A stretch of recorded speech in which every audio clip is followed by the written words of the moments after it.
부산진 오늘의 묵상입니다.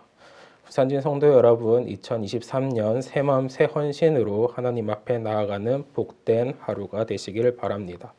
오늘의 말씀은 민수기 10장 11절에서 36절의 말씀입니다.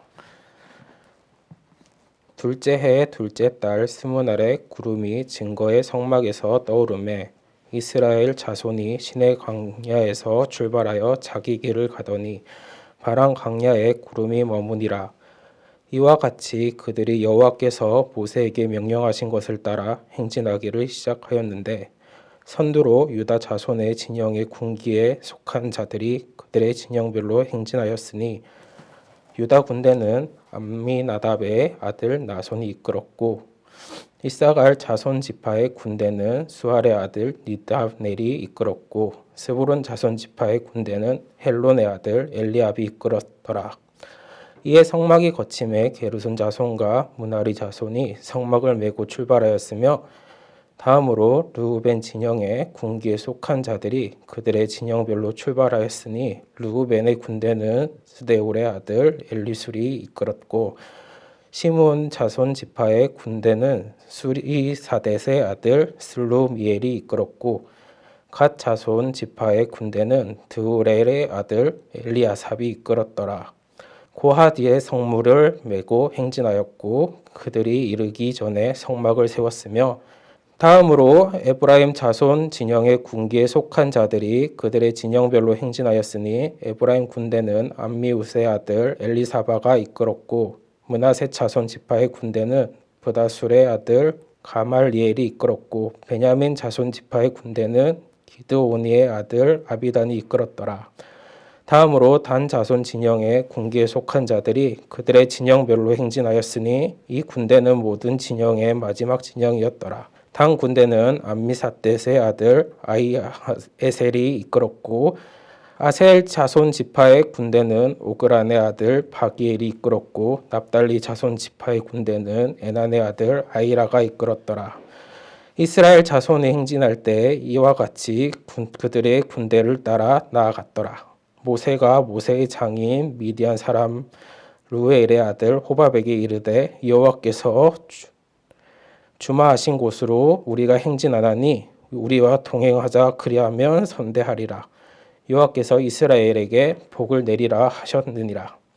호밥이 그들에게 이르되 나는 가지 아니하고 내 고향 내 친족에게로 가리라.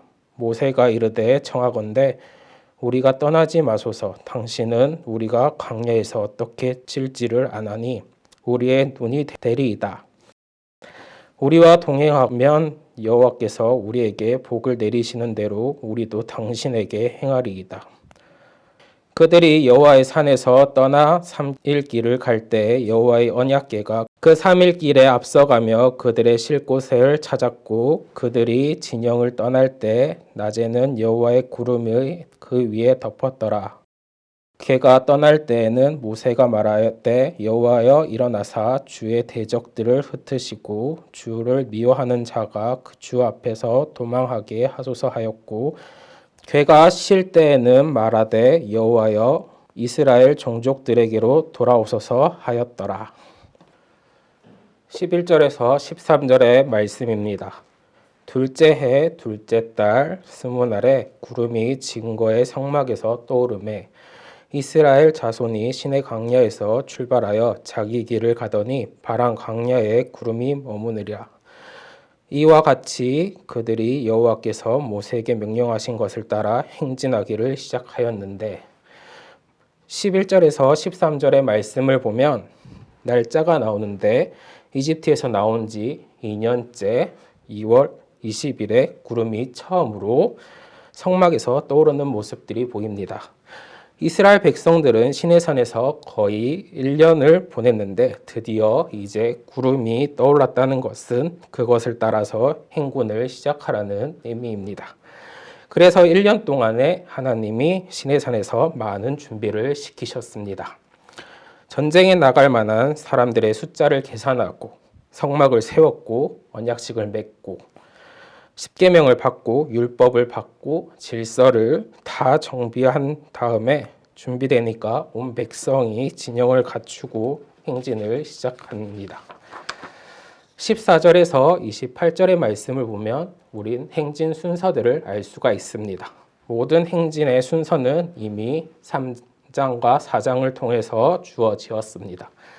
그 사실이 이제 실제로 이루어지고 있는 모습들을 볼 수가 있습니다. 이들은 지파별로 이동을 하지만 이들의 행진에 있어서 중요한 개념은 그들이 군대로서 이동한다는 점입니다. 14절에서 16절을 통해서 우리가 볼 수 있는 것은 행진에 있어서는 제일 먼저 동쪽 진영에 속한 사람들이 행진을 합니다.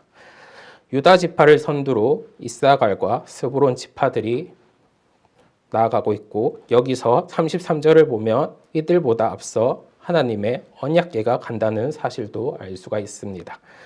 언약궤가 앞장서고 일정한 거리를 두고 동쪽의 세 지파가 나란히 이동하는 모습들이 볼 수 있습니다. 그리고 17절에서 20절을 보면 그 다음으로는 남쪽 지파들이 따르는 모습이 보이는데, 남쪽 지파들 앞서서 성막을 걷는 게르손 자손과 므라리 자손이 성막을 운반하는 모습들을 볼 수가 있습니다. 이들을 앞장서서 가는 이유는 어디서든 구름 기둥이 멈추면 그곳에 재빨리 성막을 먼저 세워서 뒤따르는 고앗 자손의 성물이 위치할 수 있도록 하기 위해서입니다. 그래서 이 성막 뒤로 남쪽 지파들이, 즉 르우벤, 시므온 그리고 갓 지파의 군대가 행진을 하고 있습니다. 또 21절과 24절에 보면은 앞서서 6지파가 이동하였고 그 뒤로 다시 6지파가 따르는데, 서쪽 지파들의 앞서, 즉 이스라엘 진영 한가운데서 고앗 자손이 성물을 가지고 있는 모습들을 볼 수가 있습니다. 즉 성소의 기물들을 어깨에 메고 이동하는 모습들입니다. 이들은 아주 숙달된 모습으로 성막을 걷고 성막을 치는 등의 힘든 일을 지속적으로 수행했을 것입니다. 여기서 우리가 생각해 볼 것은 엄청 질서가 있다는 사실을 알 수가 있습니다.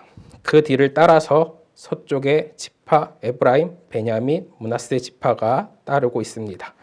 그리고 25절에서 28절을 보면 마지막으로 후방을 책임지고 있는, 경계하면서 뒤따르는 지파들의 모습을 볼 수가 있습니다. 이들은 단과 납달리, 아셀 지파들이며 실제 이들은 후방 군사적 위험을 책임지고 방어해야 하기 때문에 군사적으로 단 지파가 믿을 만한 강력하고 강했다는 의미를 가지고 있습니다. 실제 단 지파는 이스라엘의 1차와 2차의 인구조사에서 유다 지파 다음으로 가장 많은 군사를 보유한 지파이기도 합니다. 이제 이들은 오합지졸이 아닌 정확하고 확실한 주권과 하나님의 모신 백성으로 거듭나고 있습니다. 그렇게 그들은 가나안으로 향하는 행진을 하고 있습니다. 여기서 우리가 생각해야 될 것은 하나님은 이스라엘 백성을 질서 있게 인도하고 계시다는 사실입니다. 즉 질서의 하나님의 모습을 볼 수가 있는 것입니다. 행진하는 것을 보면 모두가 자기 위치가 확실하고 순서가 정해져 있고 혼란스러운 것이 하나도 없습니다. 논리적이며 정확하고 조직적이며 이런 것들을 하나님의 성품이라고 이야기할 수가 있습니다. 우리가 착각하는 것이 대충 하면서 하나님이 다 해줄 것이니까 믿음으로 뭘 어떻게 해, 이렇게 꼼꼼하게 해, 이런 것들은 성경적으로 행동들이 아닙니다. 오히려 사람들 중에 이런 것이 꼼꼼하고 철저한 사람들이 있습니다. 우리는 그런 사람들이 있는 것을 감사해야 합니다. 그들 덕분에 정말 모든 것들이 체계적이고 효과적으로 효율적인 움직임이 있을 수 있기 때문입니다. 그러니까 그런 분들에게 왜 맨날 계획을 세워 믿음을 가져라고 하기보다는 덕분에 그런 성품이 없는 나에게 같이 해줘서 고마워라고 격려와 칭찬을 하실 수 있는 성도님들이 되셔야 합니다. 이런 것들을 보면 하나님은 되게 꼼꼼하신 질서의 하나님입니다. 또 한 가지를 살펴보면 언약궤와 성막 중심으로 이스라엘 백성을 인도하는 모습들을 볼 수가 있습니다. 본문 33절의 말씀입니다. 그들이 여호와의 산에서 떠나 3일 길을 갈 때 여호와의 언약궤가 그 3일 길에 앞서가며 그들이 쉴 곳을 찾았고, 여기서 보면 이스라엘 백성이 행진할 때 맨 앞 선두에 언약궤가 서서 간다는 사실들을 볼 수가 있습니다. 아마 구름 기둥이 제일 앞서서 갔고 그 뒤를 언약궤가 따르고 그 다음 이스라엘 백성이 그 뒤를 따랐던 것 같습니다. 구름 기둥은 백성들이 도착해야 할 자리에까지 먼저 가 있으면 언약궤가 그 뒤를 따라서 백성들이 걸어야 할 세부적인 길을 안내해주는 내비게이션 같은 역할을 해준 것입니다.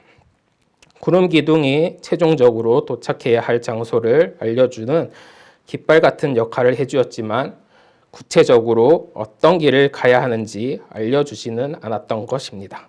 그래서 모세와 아론을 비롯해 언약궤를 맨 레위 사람들이 백성들 앞에 출발하여 구체적으로 어떤 길을 갈지 안내해주는 역할을 했던 것으로 보입니다. 그렇게 언약궤가 앞서가다가 목적지에 도착하면 백성들은 다시 이 언약궤를 중심으로 자리를 잡고 성막을 언약궤가 머무른 중앙에 세워 하나님이 정해주신 규례대로 각자 맡은 자리에서 진을 치고 휴식을 취했을 것입니다. 광야길을 걸어갈 때 이스라엘 백성들이 걸어야 할 길을 구체적으로 인도하는 것은 바로 언약궤였습니다. 그리고 광야 생활 중에 이스라엘 백성들의 중심이 있었던 것은 하나님의 성막이었습니다. 하나님의 성막이 가장 중요한 곳, 지성소에서 언약궤가 안치되어 있습니다. 언약궤와 성막은 하나님의 임재를 상징하는 동시에 하나님의 중심의 삶을 살아야 함을 상징적으로 알려주는 것입니다. 성막의 중심은 지성소이고 지성소 안의 중심은 언약궤인데 이 언약궤 안에 들어있는 가장 중요한 물건은 바로 십계명의 돌판입니다. 즉 언약궤와 성막은 하나님의 중심의 삶을 강조하고 이는 곧 하나님의 말씀, 중심의 삶의 중요성을 강조하고 있다는 것입니다. 성막이 이스라엘 백성들의 삶의 중심이었고 언약궤가 이스라엘 백성의 광야 길을 안내자 역할을 했던 것처럼 하나님의 말씀이 하나님의 백성들의 삶의 중심이 되고 우리 부산진 성도님의 인생 가운데 구체적으로 인도해 주시는 안내자와 인도자의 역할을 해주는 것입니다. 35절 말씀입니다. 궤가 떠날 때에는 모세가 말하되 여호와여 일어나사 주의 대적들을 흩으시고 주를 미워하는 자가 주 앞에서 도망하게 하소서 하였고, 이 말씀을 보면 언약궤를 통해 대적을 물리칠 수 있는 상징적 역할을 볼 수가 있습니다. 우리의 삶 속에서도 성도님들은 알게 모르게 적을 많이 만나셨을 것입니다. 그 순간 넘어지지 않은 이유는 하나님께서 다 막아주셨기 때문입니다. 혹시 지금 성도님들을 괴롭히는 상황이 있는데 왜 하나님께서 막아주시지 않는 것인가 같다라고 생각한다면 그건 성도님들이 그 상황을 감당할 수 있기 때문입니다. 아마 감당할 수 없는 상황이나 적은 하나님께서 다 막아주셨을 것입니다. 이처럼 하나님은 이런 역할도 해주시는 분이십니다. 마지막으로 언약궤는 우리와 함께 하신다는 증거입니다. 36절 말씀입니다. 궤가 쉴 때에는 말하되 여호와여 이스라엘 종족들에게로 돌아오소서 하였더라. 우리의 삶에 있어서 제일 중요한 것은 하나님이 또 동행해주고 있다는 사실입니다. 이 사실을 믿고 나아갈 때 우리는 안전할 수 있고 또 하나님을 의지할 수 있습니다. 이처럼 우리는 하나님의 언제나 우리와 동행하시기 때문에 오늘도 우리가 앞서 나갈 수 있습니다. 이 내용을 다시 한번 생각하면서 이스라엘 백성처럼 우리도 세상을 향해 또 오늘의 하루를 전진해 나가셨으면 좋겠습니다. 기도드리겠습니다. 오늘 말씀을 통해서 우리를 인도해 주셨고 대적을 막아 주셨고 또 힘들 때는 우리와 동행해 주셨다는 것은 우린 몰랐습니다. 우리는 하나님을 찾을 때만 도와주신다고 생각하였습니다. 그러나 항상 하나님이 이것을 하고 계셨다는 것을 기억하면서 오늘 하루도 하나님과 동행하면서 부산진 성도님들이 하나가 되어 하나님의 인도하심을 따라 진군해 나가는 우리 모두가 되게 하여 주시옵소서. 감사드리며 이 모든 것을 예수님의 이름으로 기도합니다. 아멘.